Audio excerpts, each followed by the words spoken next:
Welcome to Suman TV. నేను మీ Suman TV.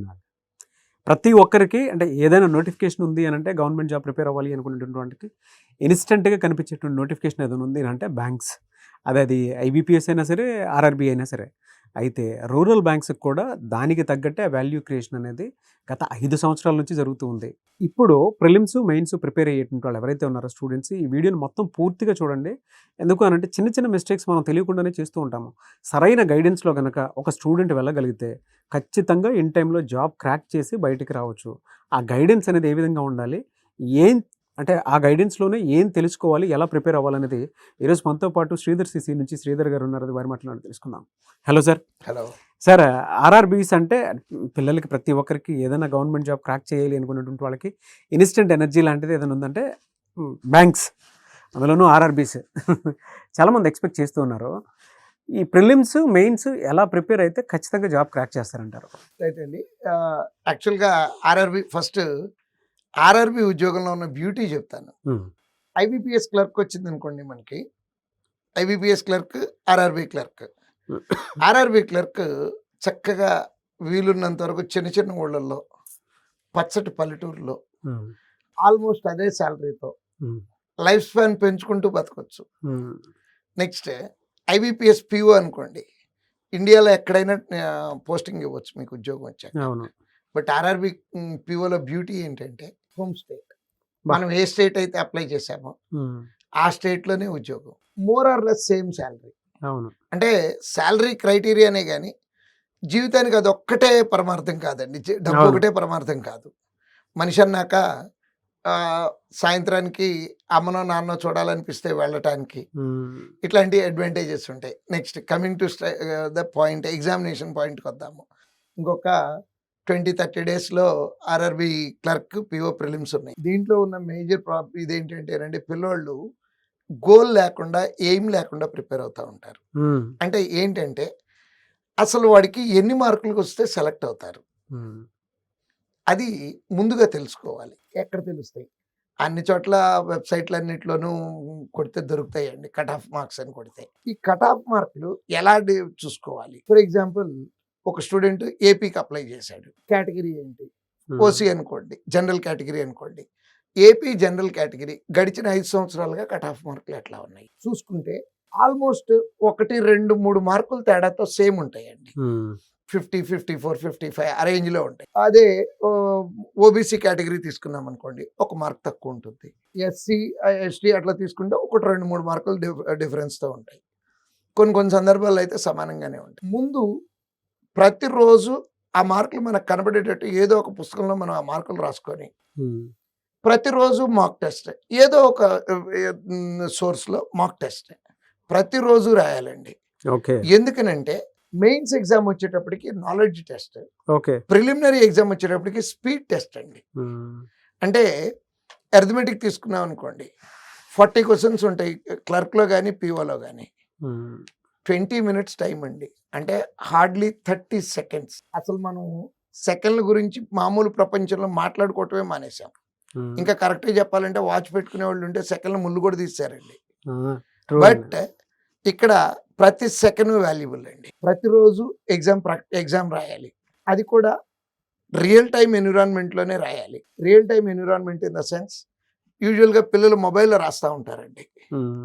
మొబైల్లో రాయటానికి, డెస్క్టాప్లో రాయడానికి డిఫరెన్స్ వస్తుందండి. ఎందుకంటే మొబైల్ టచ్ ఎట్లా కావాలంటే అట్లా మూవ్ అవుద్ది.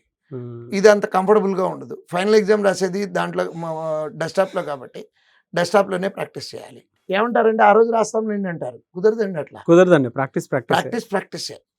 నెక్స్ట్ ఇంకా ఏం చెప్తానంటే, ఎగ్జామ్ రాసే టైములు కూడా రోజుకు ఒక టైంలో రాయాలండి. ఇది యాక్చువల్గా ఎవరు పట్టించుకోరండి. రోజుకో టైంలో ఎందుకు రాయాలి అంటే, ఆర్ఆర్బీ క్లర్క్ ఎగ్జామ్ కానీ పిఓ ప్రిలిమ్స్ డేలో 4 times జరుగుతాయండి. Final original exams morning slot ఉంటుంది, 11 o'clock ఒకటి ఉంటుంది, 1:30, 2:30 మధ్యలో ఒకటి ఉంటుంది, 4 o'clock ఒకటి ఉంటుంది. ఒక్కో టైంలో ఒక వాతావరణం ఉంటుందండి. అవునండి, అవును. కంఫర్టబుల్గా రోజు 10 గంటలకల్లా వెళ్ళి ఎగ్జామ్ రాద్దాం కాదండి, రోజుకో టైంలో రాయాలి. రాసిన తర్వాత ఎంతకీ ఎన్ని మార్కులు వచ్చినాయి అనేది చూసుకుంటారు కానీ పోయిన టైంకి ఎందుకు పోయినాయో చూడరండి. అంటే క్రిటికల్ అనాలిసిస్ చేసుకోవాలి పిల్లలు ఎప్పుడు కూడా. అది 2 రకాలుగా. రాని లెక్క అనాలిసిస్ చేయాలి, కొన్ని లెక్కలు మోస్ట్ డేంజరస్ ప్రాబ్లమ్స్ ఏంటంటేనండి, డెఫినెట్‌గా వస్తుంది. 30 సెకండ్స్ పట్టాల్సినటువంటి ప్రాబ్లమ్‌కి 2-3 మినిట్స్ పడుతుంది. అంటే ఒకవేళ మనకు ఆ రెగ్యులర్‌గా ఆ చాప్టర్‌లో క్వెషన్ 2-3 మినిట్స్ పడుతుందనుకోండి, ప్రాక్టీస్ చేయాలి ఆ చాప్టర్‌ని బాగా. కానీ complete the problem in 30 seconds. ఆ 30లో పూర్తి చేయడం కోసం ప్రాక్టీస్ చేయాలి. అందరూ ఏమంటారంటే చేసేయగలుగుతాం సార్ అంటారు. ఇంపాసిబుల్ అండి. కొన్ని సందర్భాల్లో ఏమవుతుందంటే మీరు అలా చెప్తుంటే ఎంత చేసినా మీరు అలా చెప్తుంటే జీవితకాలం ఓపిక కనిపిస్తుంది నాకు. ఎంత 2 మినిట్స్ 3 మినిట్స్ పడుతుందనంటే అది 30 సెకండ్‌లో క్లియర్ చేయాలంటే ఎంత డీటెయిల్డ్ ప్రాక్టీస్ ఉండాలో. ఎస్ ఆ 2 మినిట్స్ పట్టిన ప్రాబ్లం ఉంది. దాని మీద పోరాటం చేయాలి. చేసి 30 సెకండ్స్‌కి తేగలుగుతున్నామో లేదో చెక్ చేసుకోవాలి. తేలకపోతున్నాం అనుకోండి, యూ జస్ట్ కీప్ ఇట్. రేపు ఎగ్జామ్‌లో ఆ క్వెషన్ కనబడింది అనుకోండి, ఓ ఈ క్వెషన్ నాకు 2 మినిట్స్ పడుతుంది కదా, ఈ 2 మినిట్స్‌లో అంటే యాక్చువల్‌గా అందరూ పోరాడి ప్రతి లెక్క చేయాలనుకుంటారండి. లేదండి, కొన్ని లెక్కలు వదిలేయాలి. ఏం వదిలేయాలి? అందరూ ఏమంటారంటే రాని వదిలేయాలంటారు. రాని వదిలేయాలని ఎవరు చెప్పే పని లేదు కదండి, వదిలేస్తాం. బట్ వచ్చి 2 మినిట్స్ పడుతుందని అబ్జర్వ్ చేశారు చూడండి, ఆ లెక్క వదిలేయాలి ఎగ్జామ్‌లో. అది బ్యూటీ అండి. అంటే వాట్ టు డూ తెలుస్తుంది కానీ పిల్లలకి వాట్ నాట్ టు డూ తెలియదండి. ఇది చెయ్యాలనుకుంటారే కానీ ఇది చేయకూడదు అని అనుకోరు. అంటే ఎగ్జామ్ అయిపోయిన తర్వాత యూజువల్గా ఏ ప్లాట్ఫామ్లో అయినా సరే ఏ క్వశ్చన్కి ఎంతసేపు పట్టింది అనేది ఇంక్లూడింగ్ అవర్ ప్లాట్ఫామ్ క్లియర్గా ఇస్తామండి. అక్కడ ఇచ్చిన దాన్ని చూసుకోవాలి. ఎస్, నేను ఈ క్వశ్చన్ కనుక వదిలేసి ఉంటే ఇంకో 4 క్వశ్చన్లు చేసి ఉండేవాడిని అని ఐడెంటిఫై చేసుకొని ప్రాక్టీస్ చేయాలి. ప్రాక్టీస్ చేశాక అవ్వట్లేదు అంటే వదిలేయాలి. గుర్తుపెట్టుకోవాలి ఆ క్వశ్చన్ని.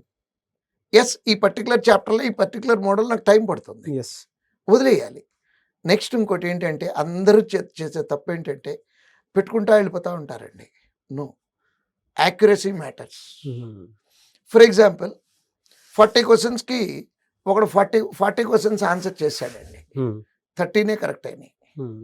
40 క్వశ్చన్స్కి మిగతా పోయిన 10 క్వశ్చన్స్కి హాఫ్ మార్క్స్ చొప్పున నెగిటివ్ 5 మార్క్స్ వచ్చినాయి. 30 పోయినాయి 5, ఫైనల్గా 25 మార్క్స్ వస్తాయి. అలా కాకుండా నేను 30 పెడితే 30కి 30 వస్తూ యాక్యురసీకి యాడ్ అయ్యి 34-35 మార్క్స్ వస్తాయండి. ఈ పిల్లలు ఈ విషయం తెలియదండి చాలా మందికి. అంటే యాక్యురసీ మెయింటైన్ చేయాలి. అంటే షూర్ షాట్ ఈ బిట్ పెట్టాము అంటే మార్క్ పడిపోవాల్సింది, అంతే తప్పించి మిగతా కాంపిటేటివ్ ఎగ్జామ్స్లో థ్రోయింగ్ స్టోన్స్ అంటాం, రాళ్ళు వేసినట్టు రాళ్ళు వేసి మార్కులు పోగొట్టుకోకూడదండి. అక్కడ పోయేది 0.25 కాదు, 0.25తో పాటు యాక్యురసీలో యాడ్ అయ్యే మార్కులు ఉంటాయి చూడండి, అవి కూడా పోతాయి. Accuracy matters. ఎన్ని పెట్టాము అనేది కాదండి. బ్రీఫ్గా చెప్పాలంటే 2-3 పాయింట్లు అండి. కట్ ఆఫ్ మార్కులు తెలుసుకొని ప్రిపరేషన్ స్టార్ట్ చేయాలి. ఎంత దూరంలో ఉన్నామో చూసుకోవాలి, తప్పులు ఏమేమి చేసామో చూసుకోవాలి, నెక్స్ట్ యాక్యురసీ మెయింటైన్ అవుతుందో లేదో చూసుకోవాలి. ఇంతవరకు చూసుకుంటే ప్రిలిమినరీ ఆరాంగా కంప్లీట్ చేయొచ్చు. Strategy more important. Great sir. అంటే కామన్ సెన్స్తో కూడుకున్న ప్రాక్టికల్ నాలెడ్జ్ ఏంటంటే మనం జాబ్ క్రాక్ చేయాలి అనుకున్నటువంటి సాధనలో పరిగెడుతూ ఉంటాం కాబట్టి నిజంగానే ఇవన్నీ మిస్ అవుతూ ఉంటాము. 30 సెకండ్లో ఎలా క్లోజ్ చేసుకోవాలి, అది కూడా షూర్ షాట్ అనేటువంటిది ఈ గైడెన్స్ వల్లే తెలుస్తుంటుంది స్టూడెంట్స్కి కూడా. ఎనీవేస్, చాలా మంచి నాలెడ్జ్ సార్, చాలా మంచి suggestion. Thank you so much sir. చూసారు కదా వీడియో. ఈ వీడియోపై మీ అభిప్రాయం కమెంట్ బాక్స్లో పోస్ట్ చేయండి. ఫర్దర్గా మీకు కనుక ఏదైనా డౌట్స్ ఉన్నాయి అంటే శ్రీధర్ గారి చేత అది వీడియో రూపంలో తెలుసుకోవాలి అనుకునేటువంటి వాళ్ళు కింద కామెంట్ బాక్స్లో మీ డౌట్స్ ఏవైతే ఉంటాయో వాటిని పోస్ట్ చేయండి. ఖచ్చితంగా వాటి మీద మేము వీడియోస్ చేయడం జరుగుతుంది.